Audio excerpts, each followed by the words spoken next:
He will lead you according to the book of your Lord and the sunnah of your apostle.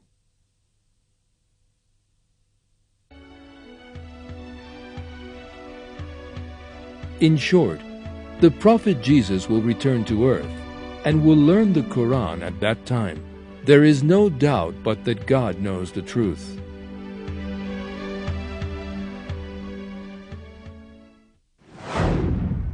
The likeness of Jesus in God's sight is the same as Adam.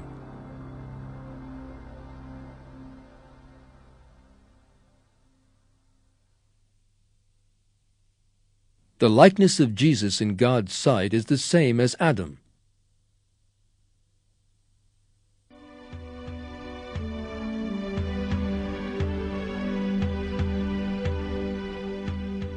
It is also possible that this verse too refers to the return of the Prophet Jesus.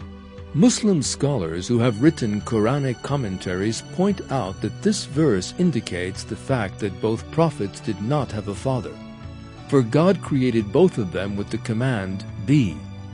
However, the verse could also have another meaning.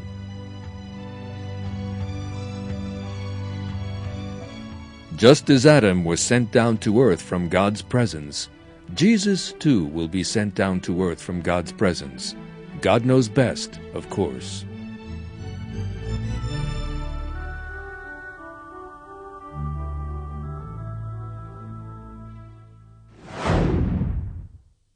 The day I was born, the day I die, and the day I am raised up again alive.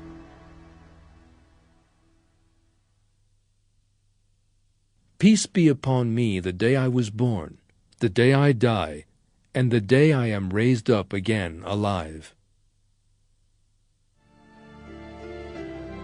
This verse speaks of the day on which he will die. This death can only be possible after he returns and lives on earth for a period of time. Of course, only God knows for certain.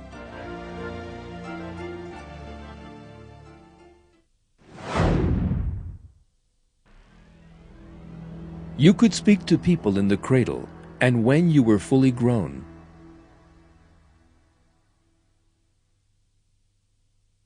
Remember when God said, "Jesus, son of Mary, remember my blessing to you and to your mother when I reinforced you with the purest spirit so that you could speak to people in the cradle and when you were fully grown."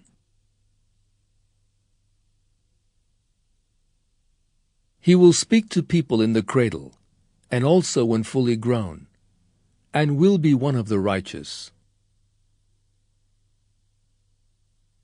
Kalan, which is used only in these two verses, only in reference to Jesus, and to express Jesus' adulthood, means someone between the age of 30 and 50, someone who is no longer young, someone who has reached the perfect age.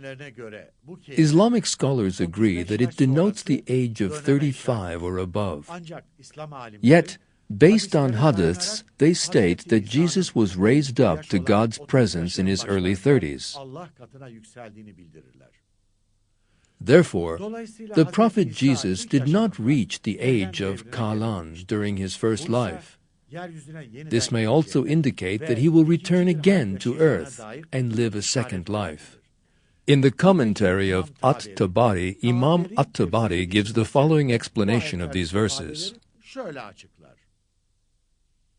These statements indicate that in order to complete his lifespan and speak to people when fully grown, Jesus will come down from heaven.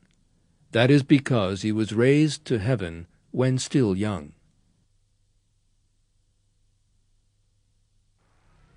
Jesus will be recognized by the fact that he will have no relatives and that no one will know him.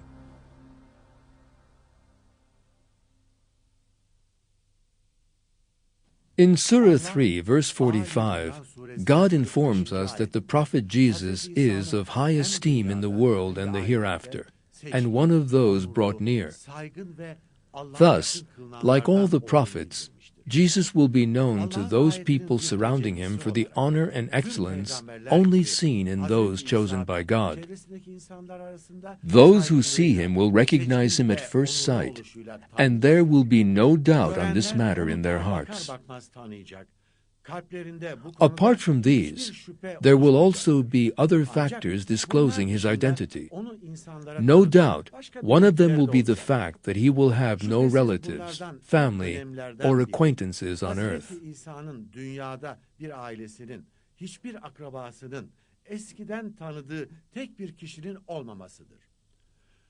Not a single person will come out and say, "I have known him before. I saw him when." These people are his family and relatives, simply because the people who knew him lived and died about 2,000 years ago. There is no doubt but that this criterion will invalidate the baseless claims of the false messiahs who will appear from time to time. Because it is most illogical for someone who spent all his childhood among people and who has been known to countless people ever since, to claim that he is the prophet Jesus. When the prophet Jesus returns to earth, on the other hand, there will be no doubt as to his identity.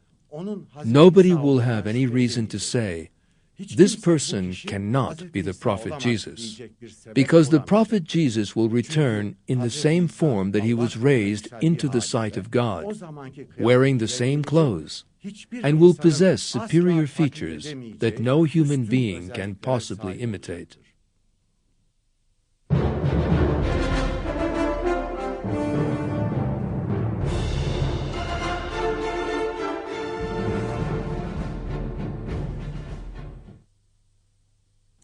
The proof so clearly revealed in the Quran and the developments being experienced on earth impart the most glad and holy tidings. It is certain that the prophet Jesus will return to earth in the end times and will lead people to Islam, the true religion.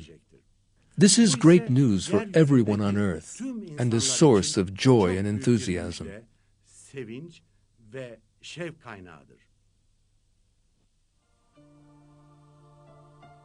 The coming of the prophet Jesus is a blessing from God for all mankind, because with that coming, all the chaos on earth will come to an end. The moral values of the Quran will prevail everywhere, and the most superior age in all regards will begin. What we must do is to prepare for that glorious day in the finest manner possible, and welcome this holy prophet in the best way on his return. Indeed, God commands us Muslims to be like the disciples who assisted the prophet Jesus.